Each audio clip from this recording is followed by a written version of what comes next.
Wednesday morning, Nintendo held their biggest direct ever, at least as far as I know, man. Like 2 million plus people were watching on the official Nintendo of America channel. Several other Nintendo affiliated channels, okay, from Japan and UK, they were also into that 7-digit club. Everybody was watching that Switch reveal, and that I watched it as well, a little bit on delay because it was a little bit early and I was working a little bit late. So yeah, I knew that I'd be able to catch all the news. And honestly, as somebody who has watched all of the console reveals going all the way back to, probably like the Wii, okay, back at E3, and then when Nintendo started to do their own stuff, with their directs and shit like that, I was wildly and totally underwhelmed. I know a bunch of people were just over the moon, okay, and we're going to talk into the, the more divisive issues right now, but just simply what they presented, I mean, like a Mario Kart game that doesn't look too dissimilar to the one that they originally released on the Wii U, by the way, because Mario Kart 8 Deluxe, by the way, Mario Kart 8, I got my copy. I'm sure it's probably packed away or something like that. But yeah, I got Deluxe. I've got a handful of Switch games that I bought. Most of my Switch games outside of Mario Golf and Super Mario Brothers RPG. I just got that one for Christmas, and Super Mario Golf was the last game that I bought, and it was like a week or two after release. So yeah, that was back in 2021. Like, it's been a minute since I played my Switch, but yeah, it's a console that I bought right after release. It was it was Boxing Day 2018. It was probably one of the last times I went out Boxing Day, but yeah, I guess it would have been like a year or so after the release of the Switch when they were a little bit easier to get. But yeah, I got a whole host of shit. I probably dropped like $600 or $700 on that, and I ended up getting, what did I get? I got Mario Odyssey. I got Smash Brothers Ultimate, Donkey Kong, whatever it was, Frozen Kingdom. Was that the one that was, remaster? It's just, they're all buried or something like that. It's been a minute. And yeah, also on a whim, because it was on a deep sale, the Mario Rabbids RTS that was out there, the first one, the one that was, generally well received, and yeah, and a Pro Controller as well. So yeah, and I didn't spend, what would that have been, like $700 or something like that, because games, that was prior to the most recent price increase, something we're obviously going to talk about here, and how that backfiring spectacularly. But yeah, all of those Nintendo games, obviously, well, they're all Nintendo games, right? But all of the first-party titles, they were, $60? Maybe a couple of them were on sale because it was Boxing Day, Christmas, shit like that. But Rabbids, I seem to recall that one was $40, and that's the one that I picked up on a whim because it's like, oh, okay, cool, I'll go ahead and try that out. Something that we're not going to see for the Switch moving forward, mostly because I don't even know how many people are all that jazzed to pick this up off rip, because yeah, for Nintendo Switch 2 unveiled for June launch with a Mario Kart World bundle and major first-party games. Yeah, there were several first-party games, like a new Kirby Air Riders, or I guess a sequel to Air Ride, which, what was that? Didn't that debut on the GameCube? And then they also announced that, yeah, there was going to be a GameCube, a virtual support, a la what they've done with N64 and Super Nintendo Virtual Console, stuff like that. It's very funny for a console that very famously underperformed one of the last times that they really focused on performance for a console. Now they're going to be integrating that, and hey, look, you can play a bunch of games that you could have bought back in the cut for the player's choice for like $20, but now you can probably pay us for a digital version of something probably north of that, if we're being completely honest. Yeah, you can play Wind Waker, Soul Calibur 2. It's like, that's my favorite fighting game, probably. It's either Mortal Kombat 9 or Soul Calibur 2. And F-Zero GX, it's like, well, if you're not going to do a new F-Zero, you might as well just release GX. They focused a lot in that hour on third-party support for a bunch of games that are years old at this point in time, and then also not all that graphically intensive, because for as much as they want to say that, oh yeah, no, this will be able to push 144 hertz, you'll be able to get, 4K 60, 120 at 1080p, and then on handheld mode, yeah, what was it, 720? 144. It's like, bro, you can go ahead and announce that shit until you're blue in the face, but no game is going to be able to perform like that. Sure, it's cool that you're going to have, your own FromSoft game, which, okay, all of those Soulsborne games, they do absolutely nothing for me, but I don't know how many people are all that jazzed about it. I haven't heard too much talk about, not Bloodborne 2? But honestly, doesn't look that graphically impressive. And then also there's going to be a specific Switch Switch 2 version of Elden Ring. Yeah, very appropriately titled the Tarnished Edition. I know that the Tarnished is a certain faction in Elden Ring, something like that. But the fact that you're getting all of these knockoff third-party titles, like I said, I've seen a lot of console releases from Nintendo, and the one that immediately came to mind as I was watching this, as they were, really banking on third-party support, and take a look at how powerful our system is. You remember a little console called the Wii U? Yeah, no, that's what this was definitely hearkening back to. It's like, oh my god, this could definitely be a disaster. And then when they announced a very quick release window, June 6th, right? June 6th is when this thing is ultimately going to, June 5th, sorry, is when this is going to drop. Okay, pre-orders begin on Monday, April 9th, Monday or Tuesday, something like that. It's going to sell out, okay? It's going to sell out mostly because of scalpers that are out there, but I wonder, man, because like I said, I was incredibly underwhelmed, especially by the, first party titles that are coming out, because Mario Kart World, it really does just look like reused Mario Kart 8 assets. But sure, you can go, you can do the whole Forza Horizon route. You can go everywhere and it's so cool, but the racing mechanics look identical to Mario Kart 8. And then a 3D Donkey Kong? Oh, okay, cool. Oh, you can do a Donkey Kong Breath of the Wild. Yeah, that'll be fun, right? It's not like Zelda fans are totally tired of that formula, so now you're just going to give it to Donkey Kong, famously underperforming in a 3D space. Because I was somebody, I don't know, I also remember the last time that there was a big 3D Donkey Kong. They ended up skipping a generation of consoles only to come back and stay true to their 2D formula. So yeah, best of luck of that. And yeah, a new Hyrule Warriors entry, and that's the game that I played the most on the Wii U. It's interesting. Like, it's gonna have a big launch, but is the game gonna or is the console gonna have legs? That's the thing, man. Okay, so pricing wasn't disclosed during the morning's direct. Yeah, that's another thing. Because what they announced is just as important as what they didn't announce during the conference. Because we'll go ahead and we'll get you hype about, we got a Donkey Kong game, we got Kirby Air Riders. You remember? We got Keys to Jangle. We're not doing anything new. We're just doing new iterations and remakes and re-releases, and it's fun and it's great and it's wonderful. Just don't mind the man behind the curtain with the cash register, because he's here to just turn you over and to fill out your pockets. Because the company would later go on to confirm after the direct that a $500 price point, because I got the Nintendo store all pulled up here. See, she's official. You can go out there and you can get the Nintendo 2 Switch system at $449 USD, or you can get Super Mario Kart World, a digital download included, which is everything that Nintendo is going to be doing moving forward. More on that in a moment. For $500, which, okay, cool. You get a pack-in game, and that's $500 for a Nintendo console that says that, we can do 4K 60 because our dock finally has a LAN port on it. Jesus Christ. Welcome to 2006. Like, what the hell are we doing? But you take a look at the price point to the rest of this stuff, like the Pro Controller. The Pro Controller being $80? What? Okay, another set of Joy-Cons for $90? We don't even need to get into the international pricing, because, if I was to go ahead and pick something up, I'm just going to go ahead and, we can go to Canada on this one. And this is something that I seen trending on Thursday when people finally started to get whiff of this, okay? Because you can go down to the hardware on the Canada side of life, and $700, bruh, what the fuck? No, absolutely not. Okay, I wouldn't recommend it, but right now, okay, like, I think everybody is running promotions, okay? Best Buy, Walmart, all the different big box retailers, they're running promotions right now where you can get a PS5 Slim with the disc drive, okay? With the disc drive for like $5 and change, $700, $630 for just the console, just for the ability to have a 2 on your Nintendo Switch. Holy shit, bro. Nintendo has lost their mind. All right, they've lost their fucking mind, because you might be getting yourself a deal if you want to pick up Mario Kart World, okay? You want the pack-in title? You want to drop $700 in Canada? Well, if you wanted to save a little money after the fact, or I'm sorry, before, and just simply pick up the $630, 600, I'm sorry, that just really shook me, $630 version? Well, if you want to buy Mario Kart World after the fact, she'll be €80. or $90 if you want to pick up the Kart. And oh yeah, a little thing about the Kart.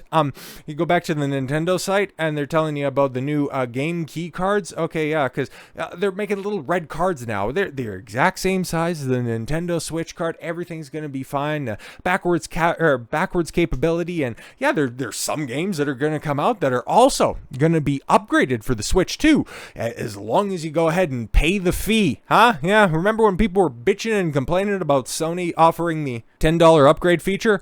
We still don't have any price point about what they're offering for, I think, like Breath of the Wild and Tears of the Kingdom and a couple of other Switch 2 enhanced editions. But if it's anything to go on and Nintendo's overinflated DLC prices, you're looking at like $30, I would imagine. But yeah, the game key card. Okay, here's what the packaging looks like. And to download the game, excuse me, I'm buying this, okay? I'm buying this little red guy right there. That's the physical game, but no, don't worry about it, because the full game download via the internet is required. Oh, so you're not even buying a physical copy anymore. Yeah, Nintendo has in fact lost their fucking mind, because they're going with staggered pricing on games. Something that Nintendo has done in the past, and people who are just ass lappers for Nintendo. Okay. Actually, this scales perfectly with the $50 SNES games, and I remember, okay, guys, I have one flyer that was out there that had Super Metroid at $80, so, actually, games have never been cheaper. Yeah, but when those games released back in the cut, they were complete. You're getting piecemeal. You're getting a fraction of the completed project. And oh, if you want the rest of it, yeah, you can just shell out a little bit more money. Because if you think $90 for a physical edition, $80 for the ability to download it for some of the premier titles, as opposed to $80 for the physical copy of Donkey Kong Bananza, $70 for the digital, and if you think that this is just simply being taken out of context, Nintendo, yeah, this right here, confirmed back to front, $90 physical, $80 for digital. Bro, remember the story? Oh god, a couple of months are removed at this point in time. I think at the tail end of 2024, we started to hear reports that Grand Theft Auto 6 could ship at a $100 price point. Okay, and people just simply assessing the world for the way that it is, myself included, could go, yeah, you know what? There's a good chance that, Grand Theft Auto 6, it's probably going to be worth $100. Now, when it comes to universal pricing for games, that everything used to come out at $60. Well, that's one thing. Okay, AAA games, $60. Then you'd have your lower budget titles that would come out $40 or $50. And then something that Nintendo used to do under the Player's Choice banner, PlayStation used to do under the Greatest Hits. And I think it was Platinum Hits for Xbox, if I can recall. But yeah, you used to. After a time, okay, after the initial sales wave and once they hit all of their markings, then you'd have Sony, Nintendo, and Microsoft re-release games, okay, first and third-party titles, under their chosen greatest hits titles, and they would be $20 or $30. Not like, I'm pretty sure all of my Final Fantasy games on PlayStation, they all have the green spine, okay, they're all greatest hits titles,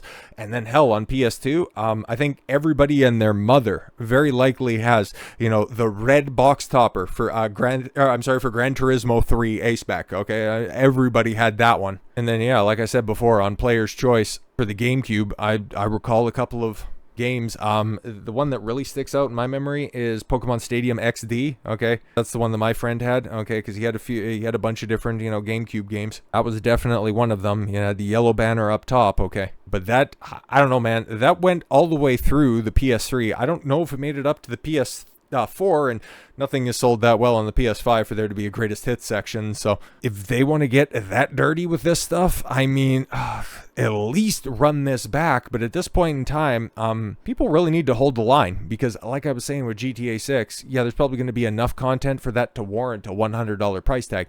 But also, there's going to be other people that are out there, and Nintendo obviously is just signaling the direction of the industry, where yeah, we're just going to raise prices because, oh yeah, like Mario Kart World, like there's a reason that, upon release for the Switch back in 2017, we haven't needed to do another Mario Kart game, because there's infinite hours of fun. There's thousands of hours that people have poured into this. So yeah, if we charge you $80-$90 for the game, yeah, you're gonna get even more content that you can pay for down the line, and you'll get so much fun out of this one because yeah, we're offering you so many more features, right? 24 racers. See, that's new and novel. You can drive anywhere. Just pay us more money for that thing that the industry used to do, you know, like innovate on new titles and not charge you more. This is wild. The price increase also means that Nintendo Switch games will cost 80 euros for the digital copy in Europe, while physical will be a 90 euros image provided by, okay, LC Nicho, okay, and the 90 euro price tag can be found on the Nintendo store here, so yeah, you can go ahead and verify it there. The announcement of $80 digital video games for the Nintendo Switch 2 can be found on the official Nintendo website. It's worth mentioning, however, that Donkey Kong Bananza will be priced at $70. It suggests that it will continue to be a game-by-game basis, although the $80 to $90 price point seems more welcomed by Nintendo, which, yeah, signals a very troubling future, okay? Because on top of that, okay, on top of, yeah, okay, cool. You want to go ahead and be a collector. We're going to go ahead and charge you more, which I used to recall, okay? Because it was even, oh, geez, I really got to dig back in this one. I think it was The Last of Us when it came out, because a digital downloading on the PS3, like, it was still novel at that point in time, okay? When you had consoles that only had a quarter to a half terabyte of storage, which, oh, yeah, something else that really needs to be driven home. The Switch 2 only has 256 gigabytes of memory on board, and yeah, you can go ahead and buy the super high-end micro SD cards that you can go ahead and expand your console. So yeah, at this point in time, when you have games that are what, 50, 60, 100 megabytes, oh cool, you can have 2 whole games downloaded on your console that you need to download even if you have the physical copies. So yeah, they're basically running back the whole memory card system. Look, what kind of a fucking leap forward is this? This is insane, man. And yeah, if you want to save a little bit of money, okay, yeah, because going back to the Last of Us Part 2 thing, I'm sorry, The Last of Us Part 2 just launched, and oh boy, is it doing numbers on Steam. More on that next week, I would imagine. But yeah, when The Last of Us and several other games that were coming out at the time, that's just the one that rings a bell for me. They were saying, yeah, you can buy the physical edition, okay, and I got mine. I got my collector's edition. It's in my closet there. I look at it on a regular basis. I can pull it out at one. I might do that for the video on the remake, just to show you that I'm not, talking shit on that one. Played through the game, really enjoyed it. Have no intentions of ever going back or buying another one of the thousands of remakes that Naughty Dog continues to do for that game. But no, you had the opportunity to download a digital copy through the PlayStation storefront, and they gave it to you for $5 or $10 off. So yeah, you can go out there, you can get the $60 edition. Everything's all included on that one if you want to get the physical copy, or because they were trying to incentivize digital purchases, yeah, we'll just go ahead and discount it a little bit.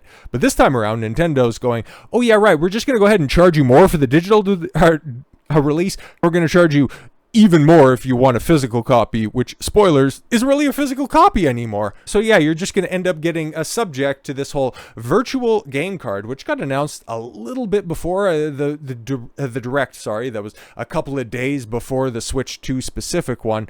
Yeah, when you buy a digital Switch game, you get one card that can be used in one single console. Okay, so console-specific activations. Activating it on another console requires the previous console where it is activated to have an active internet connection to eject the card, or you will have to wait 2 weeks for auto ejection. Can borrow the game to someone else, but only one game at a time, and it needs to transfer it locally, keeping the consoles close together. Oh yeah, cool. So yeah, hey, game, you'll be able to, hey man, you can go ahead and share games. Remember when PS4, when it was first announced, the whole cool thing about Sony back, when you used to have these companies go ahead and compete with one another. The PS4, right after their launch at E3, or their announcement, which is still going to stand as the best console reveal of all time because they actually had games, and it was like, oh yeah, right, we're not going to raid your pocketbook because, yeah, the console is only going to be $500. Oh, no, yeah, the Xbox One was $500. The PS4 was $400 because they came out, yeah, $399 after the Xbox announced earlier in the day that it was going to be $499. God, E3 used to be so great. I don't know why I continue to call it E4, but yeah, they came out with that here's how you share games on the PS4. And then they had what's his name, Adam, I forget his name, the big tall gay white guy, just handed it over to Shueisha Yoshida. It's like, oh, here you go, you can go play my game. Cool. Now Nintendo, they're just deciding to run back everything that was awful about the Xbox One, because we're what, 12 years, oh shit, we're like 12 years removed from when that all of that stuff was unpopular. But because they've seen the success of the Nintendo Switch, they think they can get away with it, huh? Hold the line. Hold the goddamn line, because price increases like this, I understand things get more expensive, inflation is a bitch, but you know what else is a bitch? Fucking greed. And Nintendo is liable to do something stupid every once in a while, and this one right here probably does them in for the entire year. So with all that said, thank you all very much for the gift of your time. I've been Don Consuelo. I want you to follow your gut and get after it. Take care, everyone.